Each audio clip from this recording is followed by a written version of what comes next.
Ils sont la communauté religieuse la plus attaquée au monde, et pourtant, une chape de silence continue de recouvrir leurs souffrances. Pourquoi personne n'en parle? Voici l'histoire des chrétiens persécutés et oubliés. Le dernier rapport de l'aide à l'Église en détresse, l'AED, est un signal d'alarme. Il le confirme. Les chrétiens sont aujourd'hui le groupe religieux le plus harcelé à l'échelle mondiale. Qu'il s'agisse de discrimination légale, de lois anti-conversion abusives ou de violences terroristes extrêmes, l'étau se resserre sur 4 continents. Ces populations font face à une double peine, la persécution et l'indifférence du monde occidental. Commençons par le berceau de leur foi, le Moyen-Orient. Cette ère abritait des communautés chrétiennes depuis 2 millénaires. Regardez l'Irak. Avant l'invasion de 2003, ils étaient environ 1,5 million. Aujourd'hui, ils ne sont plus que 150 000. Une communauté millénaire a été réduite à une fraction de ce qu'elle était. C'est un risque d'extinction pur et simple.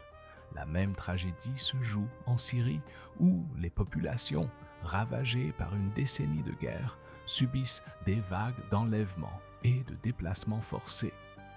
Mais l'épicentre de la violence a glissé vers le continent africain et notamment vers la ceinture du Sahel. Ici, le moteur de la persécution est la montée des groupes islamistes radicaux. Au Nigeria, par exemple, des milices attaquent régulièrement les villages chrétiens, détruisant églises, écoles et foyers. Les gens sont chassés de leurs terres, transformant des régions entières en zones de terreur et de déplacement massif. C'est une stratégie de nettoyage religieux et territorial. La persécution n'est pas toujours armée. Elle peut prendre la forme d'un harcèlement politique et légal insidieux.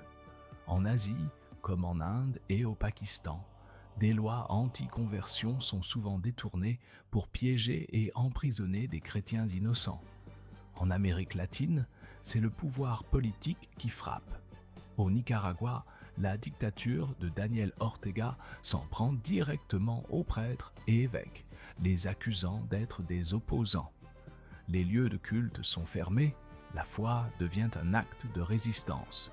Ce sont des persécutés et ce sont des oubliés. Comme l'a déclaré Benoît de Blampré, le directeur de l'AED France, nous ne pouvons pas les laisser dans l'indifférence. L'AED est sur le terrain pour apporter une aide d'urgence, reconstruire ce qui a été détruit et maintenir l'espoir. Votre sensibilisation, votre soutien sont leur seule défense contre l'oubli. Pour en savoir plus et pour agir, visitez le site aedfrance.org.